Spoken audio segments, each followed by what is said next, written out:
Olá, bem-vindos aos Solos Férteis. Estamos com mais uma entrevista. Temos a honra hoje de receber Clarice Nisquier, atriz brasileira, atriz que escreve, que dirige, que produz, com mais de 40 anos de carreira, uma carreira super fértil, muito produtiva no teatro, na televisão e no cinema.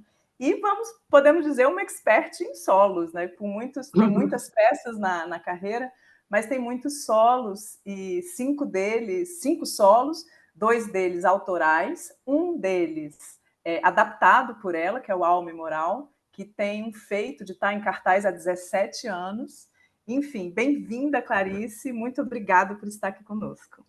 E obrigada pelo convite, obrigada pelo trabalho, né? Todo mundo que quer falar sobre esse assunto, que quer se dedicar ao teatro, a gente agradece porque cria uma corrente, né, de força para a Exatamente. gente, muito importante. Exatamente. A ideia dos solos férteis é exatamente essa. Você é parte de uma rede, né? Literalmente. Vamos começar, então, falando um pouco disso.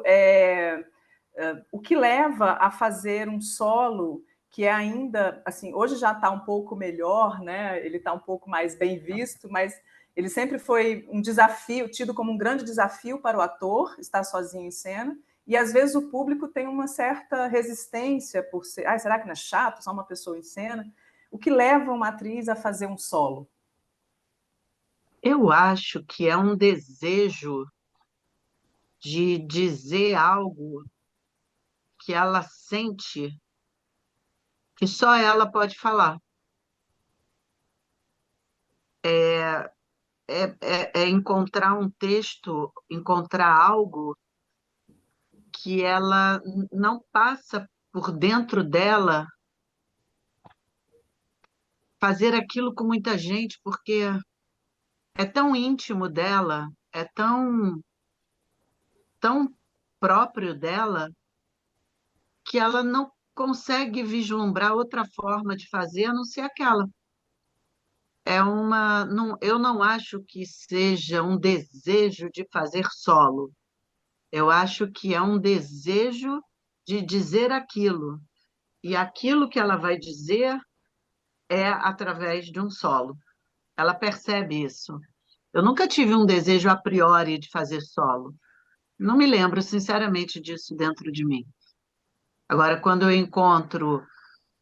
Primeiro solo foi Clarice por Clarice, foi um convite do Eduardo Wotzik, diretor aqui do Rio de Janeiro, que me convidou. Eu amava, amo a Clarice Lispector, eu falei, topo. Então, esse foi o primeiro solo da minha vida. E eu experimentei um estado de graça tão profundo que o solo não me atemorizou, assim, ele não me. Mas foi por meio de um convite. Depois eu fiz esse Clarice por Clarice grávida, que já me deu um estado de graça, assim. O solo tem muito a ver com a gravidez, porque ele é fruto de uma relação, como toda peça de teatro é fruto de uma relação, né? É uma troca. Então, a gravidez é um solo compartilhado, né? Vamos dizer assim. Uhum. Mas toda peça é um trabalho compartilhado. Ele, quer dizer, ele é fruto de relações. Você está ali em cena apenas como uma. Como é que eu vou te dizer?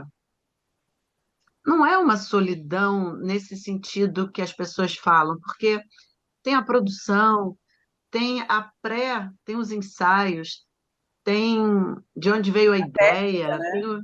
Tem a técnica tem também. a técnica, tem o diretor ou a diretora, tem o cenógrafo, tem o figurinista, tem a luz. Nossa, sempre tem umas 10, 15 pessoas assim envolvendo um solo, né? Uhum.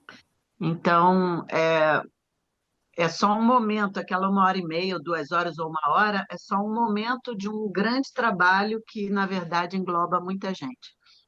Certo. As dores e as delícias, então, estão. As dores e as delícias de fazer um solo passam um pouco por aí, de ter esses momentos prévios e em cena representar esse grupo que tem todo atrás, você acha?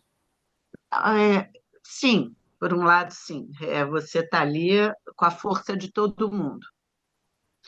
Mas tem uma coisa agora, eu lembrando, né, de uma oficina que eu dei, que eu falei, você ali tem que resolver os problemas sozinha. Isso sim. Os problemas que dizem respeito à sua atuação, à sua relação com o público, né? Então, nesse sentido, sim, você experimenta no início um certo abismo que depois você vai se acostumando e você vai criando um calo para a sua autonomia. Então, isso é muito legal. Então, ao mesmo tempo que você está com todo mundo, você não vai parar a peça e perguntar a alguém o que você deve fazer. Você vai resolver ali na sua intuição, com a sua inteligência emocional, com o teu estudo, com a tua experiência, vai resolver. Já entrou uma pessoa em cena. Era um senhor, eu estava fazendo aula moral, aí veio caminhando uma pessoa, eu fiquei um pouco com medo, me senti um pouco ameaçada, né? Mas depois eu vi que era um senhorzinho, e ele subiu a escada, e ele começou a palpar assim o cenário, e aí eu falei, pois não? Aí ele disse, onde é o banheiro? Aí eu disse, olha, tem um lá atrás no camarim e tem um lá fora do teatro. Ele falou, onde eu Que estou? Eu falei, o senhor maravilha. está no palco. Aí ele fez assim, não queria atrapalhar a atriz. Eu falei, não, o senhor não atrapalhou, não, tá tudo certo. Aí todo mundo aplaudiu ele, eu ajudei ele a descer e ele seguiu. Então, isso são, tem milhões de coisas que já aconteceram, né? Sim. Já a luz do teatro já apagou, eu decidi continuar. E na época quem estava operando a luz era o Irã Ravache. Eu não sei como, olha, são essas coisas que não sei como ele tinha uma lanterna muito grande com ele. E aí ele falou: "Então vai, segue". Aí ele começou a me iluminar assim como se fosse um mini canhão, sabe? Aham. E a gente terminou a peça, foi um apagão que teve em São Paulo, e a gente terminou a peça com essa lanterna. Foi uma decisão, eu não parei.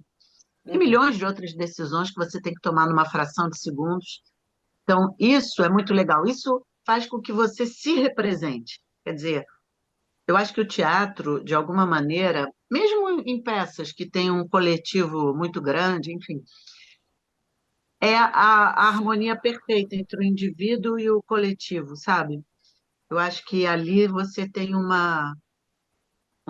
onde as duas coisas são muito valorizadas, muito importantes, onde você cria como diria Naomi Moral, né, uma tensão entre a individualidade e a coletividade de uma forma positiva para aquilo que você e todos querem transmitir, né, e acreditam. Sobre, você falou de ter algo a dizer, né? Enquanto um solo é de algo que você quis dizer de uma forma solitária no palco. É, e qual a diferença? Você já fez solos com textos de outras pessoas e textos autorais. Qual a diferença entre eles, ou por quê, ou enfim, o que você percebe de. Eu sei que a gente se apropria do texto quando ele é de outra pessoa, a gente também se apropria para colocar no. Mas o que você sente nisso, ou qual foi a necessidade também de Olha, escrever? olha, eu não sei te explicar, mas eu acho muito mais difícil fazer os meus textos. Menina, como é difícil, né? Sim. Porque você acha que sabe fazer aquilo, mas você não sabe.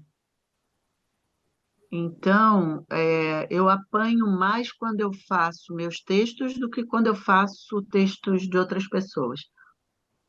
Eu demoro a deixar o texto descer para o corpo, sair um pouco do mental, sabe? Porque eu escrevi muito, eu sei o que eu quero dizer, eu sei, e não dou chance para a atriz fazer, né? E no início, lá atrás, eu escrevia muito, eu não deixava a atriz nem respirar.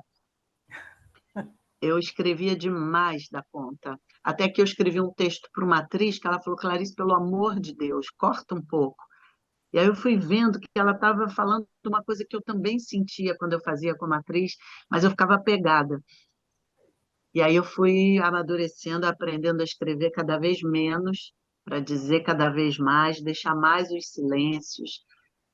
E quando eu pego o texto, eu falo: bom, agora eu falo para mim mesmo, não se mete, deixa a atriz trabalhar, deixa ela entender o que ela quiser, deixa agora ela entender o texto.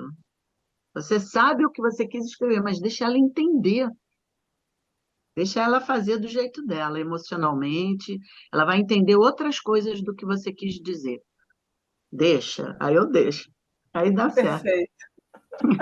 Talvez essa coisa que você falou de não. É mais difícil assumir uma coisa que você escreveu. A gente falou sobre isso, né? De não se dizer uma escritora. Você ainda se diz uma.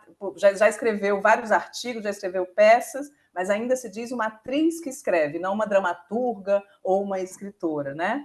A gente estava falando um pouco sobre isso. A atriz que dirige, né? Conta um pouco, É. fala um pouco disso.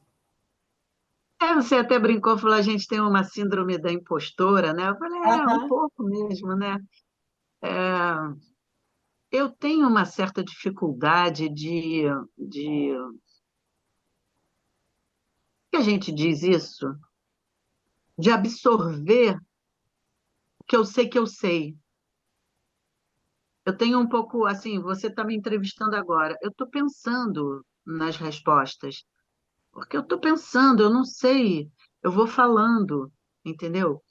Eu não tenho, assim, um conhecimento estruturado dentro de mim, todo.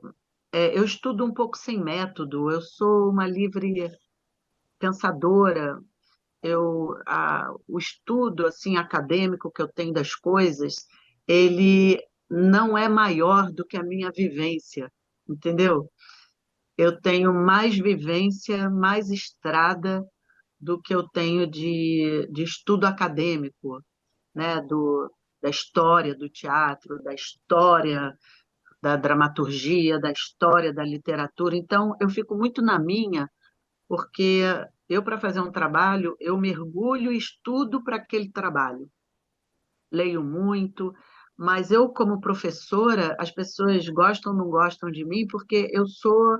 O meu pensamento ele faz links, sabe? Ele vai voando.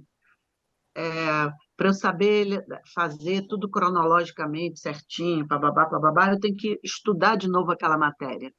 Porque na estrada tudo está muito ligado, muito linkado, é tudo muito poético. Eu sou mais da poesia, sabe? Então, eu fico um pouco sempre insegura, eu tenho essa síndrome de uma insegurança que eu acho que tem sempre alguém que vai saber explicar melhor do que eu o que eu mesma faço. Porque eu sou de fazer, sabe? Eu sou de botar a mão na massa e fazer. Então, eu tenho muitas coisas intuitivas, eu tenho muitas coisas que eu sei que sei depois que faço. Então, todo mundo fala, Clarice, você tem que lançar livros, você tem que. Como eu nunca lancei um livro ainda, e eu acho que eu vou acabar lançando, eu tenho pudor mesmo de dizer que eu sou escritora, eu tenho pudor de dizer que eu sou uma diretora, apesar de já ter dirigido muito e trabalhos muito legais. Mas eu sempre volto para a atriz e eu sempre tenho a sensação de que quando eu estou nesse papel de diretora e nesse papel de escritora, eu sou uma atriz escrevendo, eu sou uma atriz. E tudo isso é meio contraditório, né? Porque eu acabei de dizer que a atriz fica meio longe da escritora. Por isso que eu digo, o meu pensamento ele, ele é paradoxal, assim, ele é cheio de contradições. Uma vez o Amir Haddad estava falando uma coisa comigo, e aí ele falou, beleza. E tinha uma atriz querendo acompanhar o processo. Aí, uns 2 dias depois, ele falou justamente o contrário para mim. Ele posso dar um exemplo concreto, assim, por exemplo, eu fiz uma coisa, sei lá, bebi uma água. Ele falou, mas por que você está bebendo água nesse momento? Aí, pá, então a gente chega à conclusão de que, pô, não tem nada a ver. Aí, 2 dias depois, ele fala, mas por que você não bebe uma água? Aí eu falo, pô, vou beber água. Aí ela falou assim, Clarice, você não fica louca nesse processo? Eu falei, não, eu entendo total. Eu entendo total o que ele quis dizer e ele tem toda a razão. Há 2 dias atrás, Não não fazia estava sentido. completo o meu entendimento. Aí eu tirei a água. Estou dando um exemplo. Aí, pá, as coisas que precisavam ser esclarecidas se esclareceram. Ah, então Por que que você não bebe água agora? E essa água que eu estou bebendo agora é completamente diferente da água que eu estava bebendo depois. Então, às vezes, eu tenho uma intuição certa, mas ainda faltam certas coisas, profundidades, vamos dizer assim, né, no processo que um diretor aprofunda certas coisas, e esse aprofundamento às vezes gera umas contradições, uns paradoxos. E depois ele resulta aquilo que você fez, mas resulta de outra qualidade, entende? Então, isso Uhum. é uma coisa que amo, eu amo tudo isso, amo de paixão. Eu não fico louca, muito pelo contrário, eu fico louca quando as coisas são muito lineares, certinhas, eu começo a ficar meio angustiada. Não é possível, tem alguma coisa errada nisso aqui. Já que você citou o Amir, vou já te fazer essa pergunta. Você tem uma relação, pelo menos três relações longevas com três diretores, né? Que foi o Amir Haddad, o Amir Haddad, o Domingos de Oliveira e o Eduardo Wotzik, né? Wozzeck. Wotzik, isso. Como é essa relação? Qual é a diferença de ter essa parceria longeva, de ter esse trabalho e de às vezes pegar um diretor só para um trabalho específico? Enfim, qual é como você sente isso? Olha, eu acho um privilégio você trabalhar muitos anos com uma pessoa que você admira, que você gosta, que é uma troca intensa, pô, não tem preço isso. Uhum. Você pode aprender muito com uma pessoa fazendo um trabalho só. Eu tive oportunidade, eu vou até falar das outras para a gente poder voltar para eles três, né? Uhum. Trabalhei com a Bia Lessa numa peça única, Uhum. valeu uma vida. Trabalhei com Antônio Gilberto, trabalhei com atores também, Luiz Fernando Guimarães, trabalhei com a Camila Amado, muitos anos. A Camila foi também uma atriz que a gente teve uma parceria longa. Trabalhamos muitas vezes em várias peças, né? Ela também fez parte do grupo do Eduardo Wotzik. Tem pessoas maravilhosas que você trabalha só uma vez e aquela pessoa fica para sempre dentro de você. Antônio Pedro, Lúcia Coelho, enfim, poderia falar muita gente. Mas quando você se desenvolve num grupo, é, é um pouco isso que a gente está falando. A profundidade da experiência cria um território dentro de você. Então, a experiência da Bia Lessa é uma experiência maravilhosa que eu lembro. E volta e meia eu tenho como referência. Agora, o Domingos, o Eduardo, e agora, né, quase 20 anos, o Amir Haddad, é um lugar de assentamento, sabe? É o meu quilombo, assim, é onde eu volto e... Então, é completamente diferente. É assim como um braço que eu tenho, né? Me constitui, é, é, é, passa a ser constituinte mesmo, né? Sim. Não é uma coisa eventual. Mesmo que seja maravilhosa, é diferente. Você sempre vai, não é lembrar, mas ter dentro de você o aprendizado que você teve com eles. Porque Sim. ali foi uma coisa íntima. Ali, né, quando você desenvolve num grupo, é uma experiência íntima. Uhum. É como um casamento, é como um Sim. amor. Você fez amor de uma forma mais profunda, não foi uma transa maravilhosa de um dia. As transas são de um dia, pô, tem cada transa maravilhosa que você nunca mais vai esquecer. Pô, beleza. Agora, um casamento, apesar de todas as dificuldades, aquela pessoa é uma pessoa parte, né, da sua vida para sempre. Então, é nesse sentido que é completamente diferente. E te dá liberdade, inclusive, de experimentação, de poder se contradizer sem a pessoa sem ter que se explicar, olha, eu vou me contradizer, mas daqui a pouco a gente vai dar certo, né? Você já tem É do essa próprio liberdade. processo, né? Do próprio processo humano, as contradições e as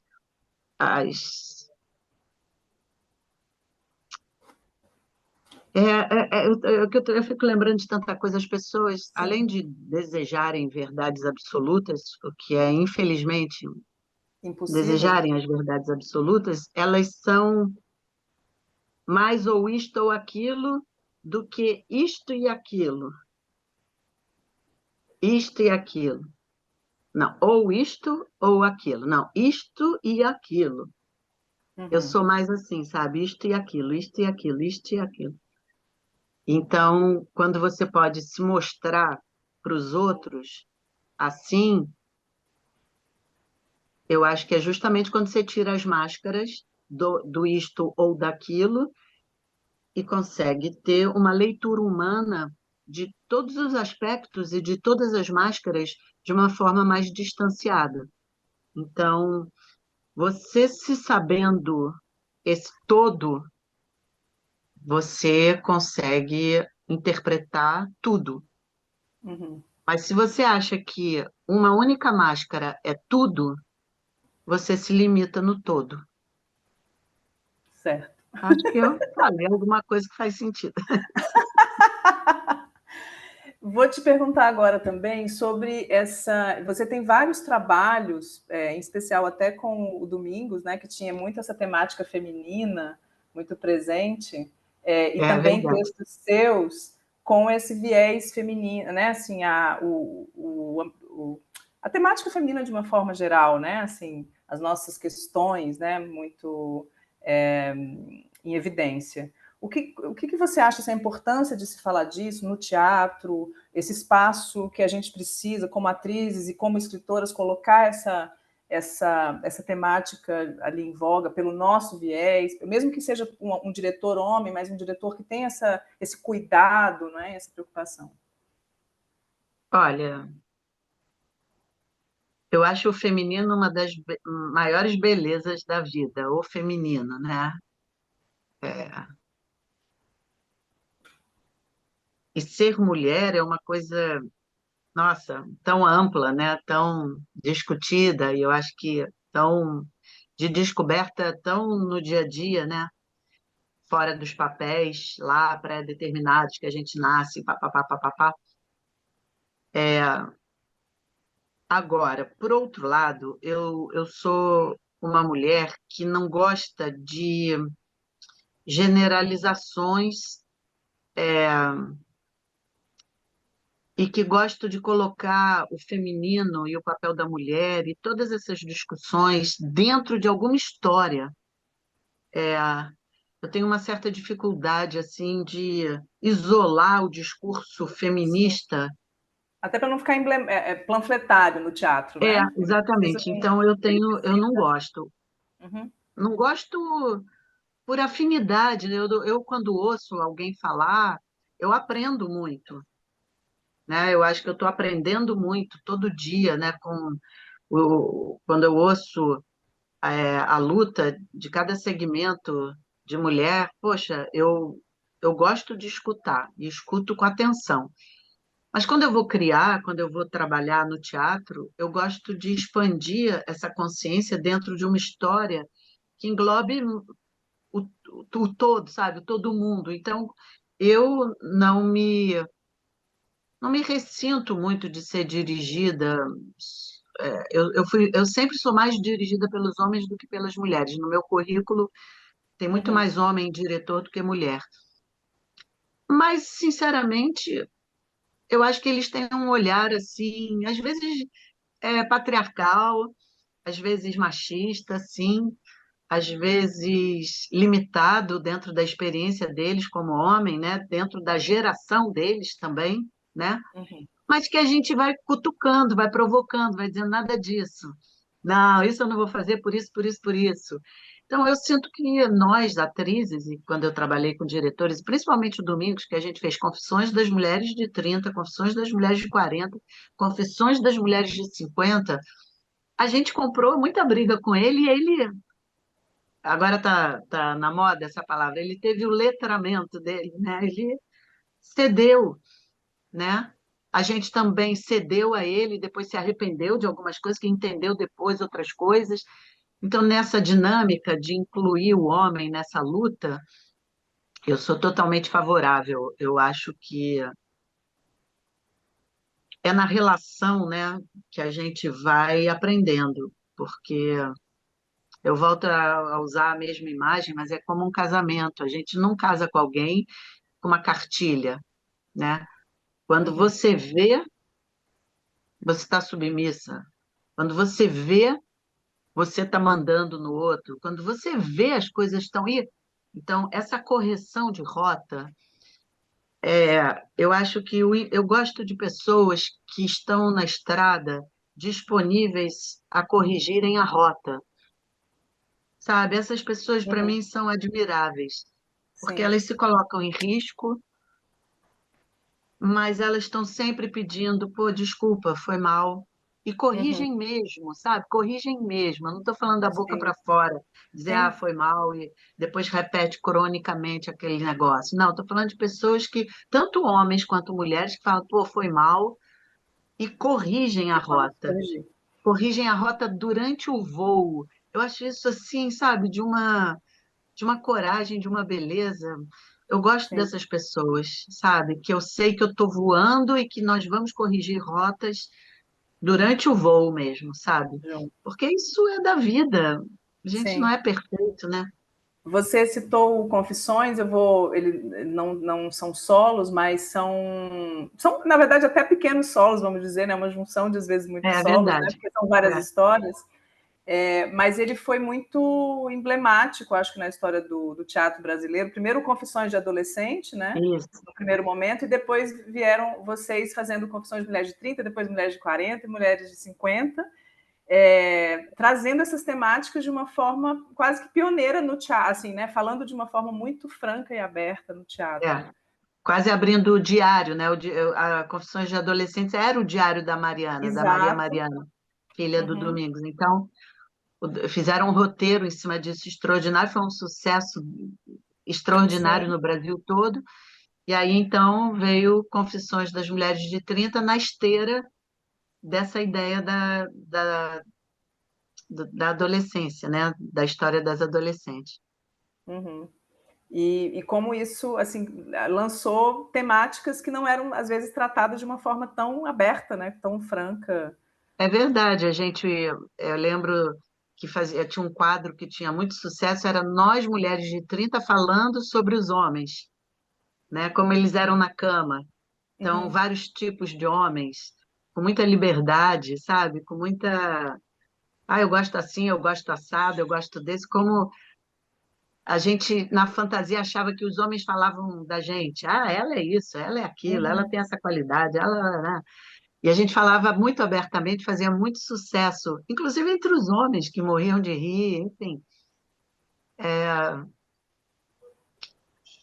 É para poder falar sobre a nossa liberdade, né? Sobre a nossa experiência, né? Eu sou de uma geração, eu nasci em 59, então eu sou de uma geração, a minha mãe ainda queria que nós casássemos virgens. Uhum. Somos três irmãs, né? Três filhos. E a minha irmã, quando transou com o namorado dela, foi um escândalo nos anos 70, né? A minha irmã mais velha. Então, a minha mãe teve que correr atrás, sabe, disso. Minha mãe casou virgem, minha mãe só teve meu pai como homem dela. Então, minha mãe se casou nos anos 50, né? Uhum. Então, minha mãe foi dona de casa. Minha mãe era uma mulher livre, mas livre dentro daqueles muros De um seguros. limite. Era De um uma mulher limite. livre de pensamento, muito ativa, muito vital. Está aí até hoje, graças a Deus, tem 86 anos, mas ela queria as filhas ali no padrão. Uhum. Então, a gente quebrou esse padrão, né? A gente é da pílula, do Sim. amor livre, E poder né? trazer para o teatro isso, mulheres de 30, mulheres de 40, depois mulheres de 50, né? E aí, É de muito. como a gente está vendo a gente envelhecendo agora, né? O que que a velhice traz para a gente, né? O que que essas mulheres livres, como é que elas estão envelhecendo? Elas casaram, não casaram? Elas estão na plástica, fora da plástica? Enfim, uma série de questões e sobre isso eu acho que o Domingos ele tinha muita curiosidade, sabe? Ele tinha muita. Ele tinha muita paciência com a gente. Nossa, como ele gostava daquele falatório, daquela. Que não, eu acho isso, cara. Ele tinha. O Domingos realmente é um homem, porque para mim ele está vivo eternamente, né? Mas, assim, ele foi um homem muito apaixonado pelas mulheres. E ele sempre Sim, dizia, né? Eu sou o que as mulheres fizeram de mim. sim. É, eu acho bonito isso. Ele abriu espaço para para essa temática muito antes, né, assim, da gente conseguir, como Muito mulher, antes. É, muito dirigir as bonito nossas da coisas. parte Ele, dele. como diretor, deu espaço para isso. Realmente foi muito importante. O que você tem de sonhos, de vontades no teatro ainda? Assim, o que você acha da importância do teatro para a gente, enquanto sociedade? O que você se vê? Como é que você vê o futuro agora, os projetos futuros, enfim, para a gente já ir caminhando para o. Eu quero poder, a vida toda, levar a vida que eu levo. Qual é, qual é a minha vida? Eu acordo, preciso fazer aula de voz, aula de corpo e ir para o teatro. Eu sei que à noite eu tenho peça, ou então à tarde eu tenho ensaio.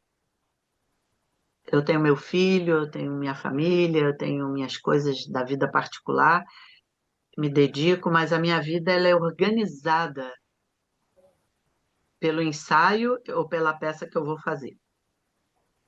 Então, quando você me faz essa pergunta, o meu sonho é continuar levando essa vida no dia a dia, que eu acho que não existe vida mais feliz do que essa.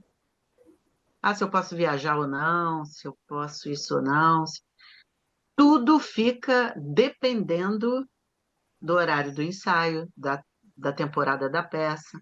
Eu fui uma mãe que precisei que um médico, o pediatra, falasse para mim, Clarice, tira férias, é importante para o seu filho.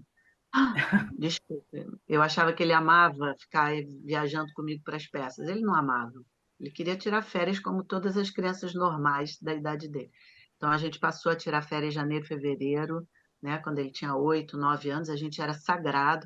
Comecei a pautar, mas para você ver o tamanho da minha dificuldade, né? De abrir mão de uma engrenagem que eu tive o Vitor, só para vocês entenderem, eu faço teatro desde os 20 anos, mas eu tive o Vitor aos 40. Uhum. Então, a minha engrenagem já era muito estabelecida. E eu coloquei a família, né? Agora, a gente ficou 25 anos juntos, mas o Zé, agora o ex-marido, né? A gente colocou a família e a vida profissional era uma engrenagem só, né? Então, eu sou um pouco movida a isso. Se eu estou indo para fazer Brecht, se eu estou indo para fazer Shakespeare, se eu estou indo ao teatro para fazer A Esperança na Caixa de Chiclete Ping-Pong, que é totalmente baseada na obra do Zé Cabaleiro, se eu estou indo fazer A Lista, de Jennifer Tremblay, se eu estou indo fazer Alma e Moral, baseada no livro do Rabino Newton Bonder, se eu vou fazer Coração de Campanha com Izzy Gelman, importa, importa. Mas o que mais importa é que eu esteja indo para o teatro, entendeu? Aham. Eu quero ir para o teatro. É claro que eu prefiro ir com os meus pares, com as pessoas que eu amo. Isso é uma vitória, vamos dizer assim, da Clarice produtora, da Clarice dramaturga, uma vitória do meu amadurecimento, né? Não ser apenas uma atriz convidada, mas uma atriz que produz, que dá voz às ideias dela, né? Mas o meu sonho, que eu peço a Deus todo dia, é que eu possa morrer nessa rotina, que eu possa morrer nesse dia a dia, que eu possa ter estrutura, porque as pessoas não têm ideia o que é viver de teatro no Brasil. Sim. É uma estrutura rudimentar. Eu, quando ganhei meu primeiro prêmio Shell, eu agradeci meu pai e minha mãe por tudo, mas também porque foi em 2006, 2007, né? O Lula estava. A questão da Bolsa Família é um programa muito forte do Aham. Lula. E eu falei, gente, quem inventou a Bolsa Família foi meu pai e minha mãe. Eu ganhei Bolsa Família para estar aqui. Então, quando eu disse para eles que eu ia largar o jornalismo para fazer teatro, eles me apoiaram e me deram uma Bolsa Família. Eu estava casada, meu primeiro casamento durou 4 anos, mas quando eu troquei de profissão, eu estava casada e eles me ajudaram muito. Eu lembro da minha mãe indo fazer compras para mim, levar para minha casa, sabe? Uhum. É, é um dia a dia pesado, é um dia a dia difícil, é um dia a dia que você precisa de bolsa, de apoio. Quem não consegue tem que trabalhar às vezes em outra coisa para conseguir fazer a peça. É muito difícil, a estrutura, o entusiasmo, o desejo, o tesão. Pô, você escolher textos, você fazer, você produzir, tá aí. Mas a estrutura para você poder almoçar, jantar e comer todo dia fazendo isso, e ter plano de saúde, ter saúde, né? E ser casada, e ter filhos, e Sim, ter estrutura, as pessoas não têm ideia e a gente também às vezes não consegue dizer como é difícil sim, lidar com tudo isso. Então, por isso que eu digo, no fundo, eu não tenho mais meus pais para me darem Bolsa Família, né, nesse sentido. Minha mãe agora depende das filhas, né, depende de uma série sim, de coisas. Então, eu peço a Deus que eu consiga, porque às vezes eu tenho medo, sabe, de sim, que não é que me falte só a memória, mas que me falte estrutura, que me falte o pão. sim. Na pandemia eu tive medo que me faltasse o pão. Olha, eu trabalhei muito na pandemia, por incrível que pareça, eu trabalhei muito. Eu tenho mil teorias sobre por que eu trabalhei muito, porque as pessoas falam, Clarice, realmente você trabalhou muito. Eu trabalhei muito online, eu recebi muito convite online, Sim. eu consegui receber certos cachês durante a pandemia de trabalhos online e cachês que me deram estrutura. Então, assim, é porque eu tenho muito trabalho investido e as pessoas ligavam Sim. diretamente para mim, sabe? E aquele Uhum. valor, sei lá, por um trabalho você ia ganhar R$ 5.000, eu fazia por R$ 500, entendeu? Mas Sim. fazia. Então, quando você pergunta qual é meu sonho, de verdade, né? Acho que você me entende. É esse, que eu possa continuar nesse dia a dia. E que as pessoas venham mais ao teatro, né? A gente precisa A gente depende reconhecer. muito de vocês, do público, sabe? E não é nem só isso, eu acho que o público também, a gente precisa entender de novo o valor do teatro no sentido, assim, essa troca de energia é vital, né? Essa troca de experiência ali tem muito a ensinar, né? Assim, a gente tem um As papel pessoas social mesmo, compreenderem né? isso. Qual é o papel do teatro, numa sociedade? Vamos lá. Eu não quero teorizar muito, mas no meu coração, falando assim do meu coração, o teatro é um lugar pequeno. Uhum. Eu tenho uma brincadeira, né, que eu digo assim, sabe qual a diferença da Clarice Niskey e da Ivete Sangalo? É que a Ivete Sangalo é uma brincadeira, tá, gente? Sim, sim, Eu sim. amo a Ivete Sangalo. É que a Ivete coloca 60 mil, 80 mil pessoas no Maracanã num dia. Uhum. Eu coloco 600 mil pessoas numa peça em 20 anos. É um conta-gotas. Acho que ao memorar, o máximo que eu fiz de plateia em espaço grande tinha 1.200 pessoas e já era um negócio gigantesco. O teatro é texto, é reflexão, É é troca, né? tempo, é uma troca, é para dançar, é para é lúdico, é tudo isso também que tem num show. É também, eu acho, claro que é. Mas ele tem uma qualidade intelectual, vamos dizer assim, que nem todo show tem. Tem muitos shows que tem também, mas nem todo show tem. Assim como também nem toda peça de teatro tem, verdade é essa. Mas assim, o teatro que eu faço, ele é pequeno, ele é no miúdo, ele é no dia a dia, ele é para, sabe? Então, o público, a relação, por exemplo, a Alma e Moral é a peça que mais público teve, né, de todas as peças que eu já fiz na vida. E ali o público, e eu e o público nos encontramos, sabe? que a trajetória de uma atriz, você vai sendo convidada, você vai fazendo parte daquele elenco, você vai indo, vai indo, vai indo, vai indo, vai indo, e um dia acontece uma peça que é você e o público direto, na veia, ali, aberto, né? Pá! Vocês me acharam, eu achei vocês. Então, eu tento, eu tento que essa relação que aconteceu dê frutos para outros trabalhos e eles vejam que eu não sou só a Clarice da Alma e Moral, né? Eu sou uma Clarice que faz a esperança, que faz outras coisas. E que possam me conhecer em outras vertentes também. Uhum. Então, eu nem sei mais o que eu estou falando, sinceramente, que entrou aqui na minha... É isso, Clarice, muito, muito Muito... obrigada. Ah, então é isso. Para fechar, acho que eu sabia. Ah, Meu sonho é que eu continue com esse dia a dia e que não falte nunca público dentro do teatro. isso. Até porque é Enquanto importante para o tiver uma público pessoa lá também. dentro, Não é só porque é importante para você, para mim como atriz, é porque é importante para o público também. O nosso trabalho, de fato, tem ele muito aperfeiçoa a uma a sociedade, né? humanidade, né? Ele dá É isso. humanidade, né? Ele humaniza, né? Então, eu vou te contar uma história assim, só para encerrar rapidinho, Tá da bom? Camila Amado. Tá, Ela falou claro, que por o favor. teatro, no futuro, vai ser a reserva biológica do ser humano. No ano Maravilha. 3800, a mãe vai levar o filho ali para aquela reserva e vai dizer: Olha, filho. Ele vai perguntar: O que que é aquilo? Aí ela vai falar: Aquilo é uma lágrima. O ser humano chorava. E aquilo era um beijo, ó, tá vendo? Beijo, eles se beijavam. Vai ser o lugar onde a gente vai preservar as coisas mais humanas Que das nossas lindo, relações. E o que teatro, lindo. ele realmente preserva, ele Sim. realmente É uma das abre. poucas coisas mediadas por tela que a gente tem hoje, né? Que não mediada, desculpa. É uma das Não poucas coisas mediadas, não mediadas por exatamente. tela que nos Verdade. mantém ali na troca, né? É isso. Muito, muito obrigada, Muito Clarice. obrigada também, vida longa para vocês e até. Até.